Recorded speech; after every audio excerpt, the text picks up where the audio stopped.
बोलते हैं 20-20 ना, उस टाइप से ये जल्दी फल के जल्दी खत्म हो जाता है। अच्छा, मतलब चौका छक्का मारो हाँ, फिर वैसा वैसा। चौका छक्का मारो फिर निकल जाओ ऐसे। तो हाँ, जैसे अभी तो मिल जा रहा है समझिए 250-300, तो ठीक है लौकी के हिसाब से। तो देखो किसान साथ हम अभी खड़े हैं लौकी के प्लाट में, और ये लौकी की देखिए पूरे हाइट तक ये चढ़ चुका है। ये भी अभी हार्वेस्टिंग में है। इसको ठंड के सीजन में लगाया गया है, और हमने इस प्लाट का पहले भी वीडियो कवर कर चुका है, जो कि कद्दू की फसल हमने कवर किया था इस प्लाट से। वीडियो में काफ़ी रिस्पॉन्स आया है और काफ़ी लोगों ने उसको पसंद किया है, तो हम दोबारा से उसी किसान के पास आए गए हैं जानकारी के लिए। और इसको लगाने के लिए कौन सा समय चाहिए और इसको लगाने का विधि क्या है, कौन कौन सी समस्या आती है इसमें, पूरी जानकारी आज इस वीडियो में मिलने वाला है। तो जो लोग मेरे चैनल पे अभी तक नए हैं, चैनल को सब्सक्राइब कर लीजिएगा और बेल आइकन भी दबा लीजिए। सबसे पहले हम किसान भाई का परिचय लेंगे, और अपना परिचय बताइए। मेरा नाम विश्वनाथ नागवंशी है और ग्राम लखनपुर, जिला कोरबा, छत्तीसगढ़। पौड़ी उपरोड़ा जी। जगह का नाम है पौड़ी उपरोड़ा और लखनपुर से है ये किसान। कृषि विज्ञान केंद्र है, उसके जस्ट बगल में है, उसके पीछे में है। आप अगर इसका विजिट करना चाहेंगे तो लोकेशन भी इसमें लगा दूंगा मैं। तो सबसे पहले हम समझना चाहेंगे, ये फसल आपने जो लगाया है लौकी की फसल, इसको कब लगाया है? इसको मैं पिछले मंथ का वही 2 तारीख के लगभग लगाया हूँ। हाँ, तो इसको क्या बोलते हैं, डायरेक्ट सोइंग किया था कि नर्सरी लगाया था आपने? इसको डायरेक्ट सोइंग किया था मैं। डायरेक्ट सोइंग किया था। डायरेक्ट सोइंग करने से ज़्यादा अच्छा रहता है कि नर्सरी ठीक रहता है आपके हिसाब से? इसमें क्या ठंड के समय में तो उसको डायरेक्ट सोइंग करोगे तो थोड़ा निकलता नहीं है, जर्मिनेशन अच्छे से नहीं होता है। अच्छा, मतलब नर्सरी करने से नहीं निकलता ना? नहीं, डायरेक्ट लगाने से नहीं निकलता है ठंड में ज़्यादा। और क्या गर्मी समय तो ऐसे भी निकल जाता है डायरेक्ट सोइंग करने से। तो इसको मैं डायरेक्ट सोइंग ही किया था, तो निकला था 80%। अच्छा। फिर उसके बाद फिर दोबारा लगाए थे उसमें। मतलब इसको फिर रिप्लेस करना पड़ा, जो जहाँ जहाँ पे नहीं निकला था वहाँ पे रिप्लेस करना पड़ा। सबसे पहले समझना चाहेंगे इसमें, जैसे आपने बेड क्या बोलते हैं, जमीन की तैयारी किस प्रकार से किया था इसके लिए? इसको तो पहले हम लोग ट्रैक्टर से जोतवाई किए थे, थ्रेसर उसमें क्या बोलते हैं पुलाव में। फिर पुलाव से फिर रोटर वेटर करवा के रेजर से खिंचवाए हैं। फिर उसके बाद पेड़ बना के फिर उसमें मल्चिंग बैठाए। ये लौकी जो लगाया है आपने, इसको फर्स्ट फसल है कि इसमें और कुछ फसल लगा था? नहीं, ये सेकंड फसल है। पहला इसमें पहले खीरा लगा था, उसके बाद खीरा के बाद ये लौकी लगा है अभी। उसके बाद फिर इसमें अब फिर खीरा लेने का तैयारी चल रहा है, देखते हैं अब कब तक जाता है ये। तो मतलब एक बार जमीन तैयारी करने के बाद में कितना फसल ले सकते हैं? कम से कम 3 फसल तो लेते हैं हम लोग। हाँ, और कभी कभार जैसे मल्चिंग एकदम ठीक रहा ना तो फिर चौथा भी ले लेते हैं। हाँ, जैसे आपने जमीन की तैयारी किया इसमें, तो जमीन की तैयारी के समय इसमें कौन कौन सा खाद का उपयोग किया था आपने? इसमें खाद में मैं DAP डाला था और SSP सुपर फास्फेट और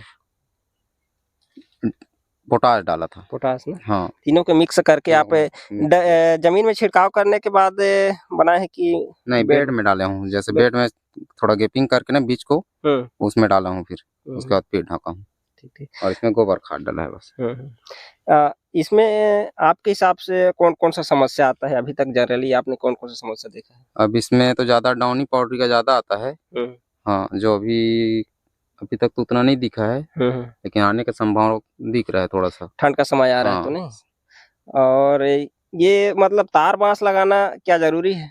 हाँ, इससे क्या है ना, फसल थोड़ा अच्छा रहता है और ये चमक लाता है। जैसे लौकी का कुछ फसल है ना, तो उसमें चमक लाता है। क्या है ना, कई जने मतलब जमीन में भी इसको बिछा के कर देते हैं, ऐसी जमीन में चलता है, लेकिन आपने यहाँ पे तार बांस लगा के कुछ एक्स्ट्रा खर्चा बढ़ा दिया, ऐसा कुछ तो नहीं है? नहीं, ऐसा कुछ नहीं है। इसमें क्या है, उत्पादन भी ज्यादा आता है और उससे थोड़ा मतलब फसल भी थोड़ा चमक रहता है ज्यादा, तो मांग ज्यादा रहता है इसका। इसमें जो बांस लगा है वो बांस की हाइट क्या होनी चाहिए और इसको लगाने का दूरी क्या होनी चाहिए? जैसे एक बांस से दूसरे बांस की दूरी क्या होनी चाहिए और इसका ऊंचाई क्या होना चाहिए आपकी? अब हम लोग तो जनरली इसको हम लोग 6 फीट लगभग डालते हैं।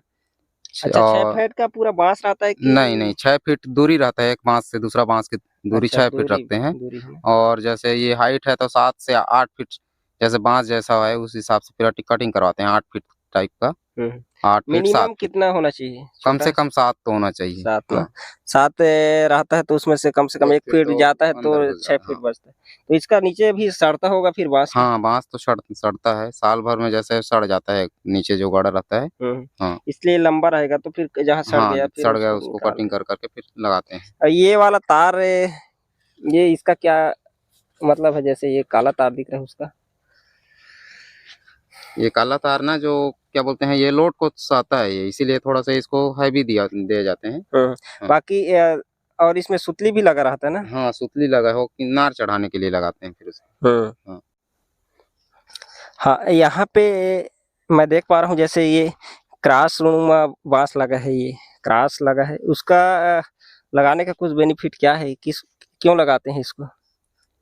ये इसको ना क्या है लास्ट बीच बीच में देते हैं क्या है जो नार चढ़ाए हैं ना बेड में जैसे फैला है नार तो इधर उधर ना गिरे करके देते हैं उसको।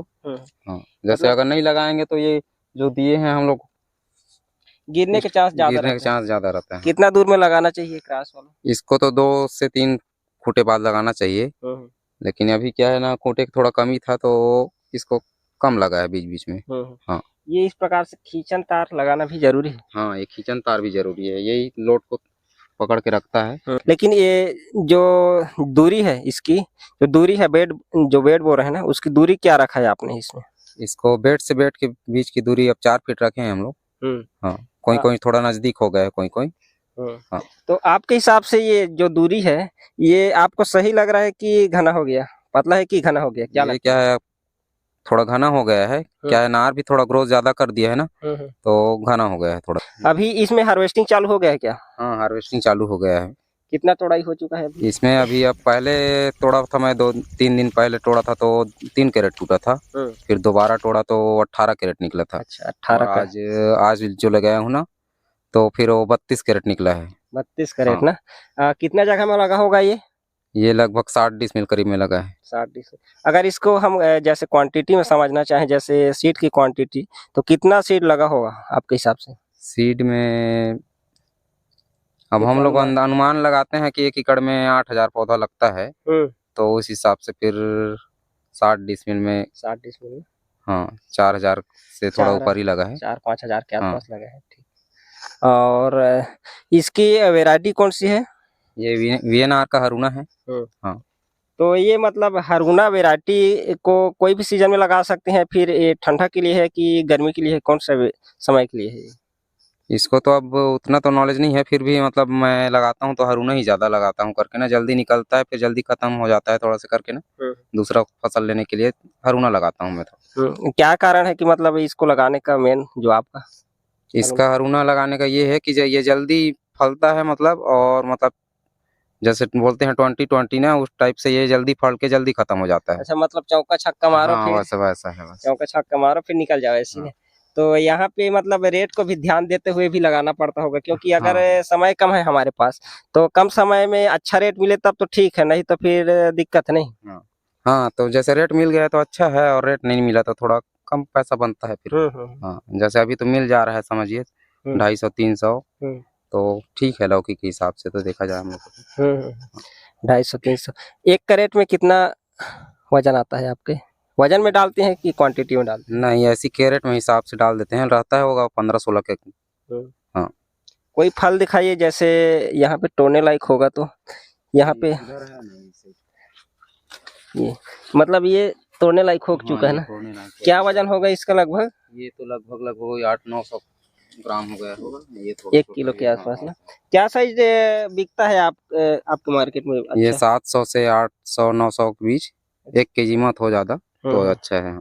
ये साइज मतलब अभी ठीक है? हाँ अभी ठीक है उससे ज्यादा बड़ा होगा तो फिर दिक्कत है। लौकी के अलावा आप इसमें जैसे प्लाट है उसमें कौन कौन सा फसल करते हैं आप? इसमें जनरली मैं बरबट्टी कलिंदर और ककड़ी खीरा और क्या बोलते हैं उसको बंगला ये सब का खेती करता हूँ। अभी कौन कौन सा फसल लगा है? अभी फसल मेरे में बरबट्टी लगा है और मटर लगा है और मखना लगा है और बीन्स लगा है। हाँ। तो जो व्यूअर है उनको मतलब नेक्स्ट में बरबट्टी की फसल की जानकारी भी मिल सकता है। हाँ कब मिल तक सकते हैं। तोड़ाई चालू हो जाएगा उसका? ये तोड़ाई इसमें समझिए आज 17 नवंबर है ना, तो 30 तक हो जाएगा। 30 नवंबर तक हो जाएगा। हाँ मतलब 30 नवंबर तक आपका बरबट्टी उतरने के चांस? हाँ ठीक है। इधर ठीक है किसान साथियों, आपने अगर अभी तक वीडियो देखा है तो बहुत बहुत धन्यवाद। और अभी तक आपने हमारा चैनल सब्सक्राइब नहीं किया है तो चैनल को सब्सक्राइब कर लीजिएगा और दोस्तों को शेयर कीजिएगा। धन्यवाद।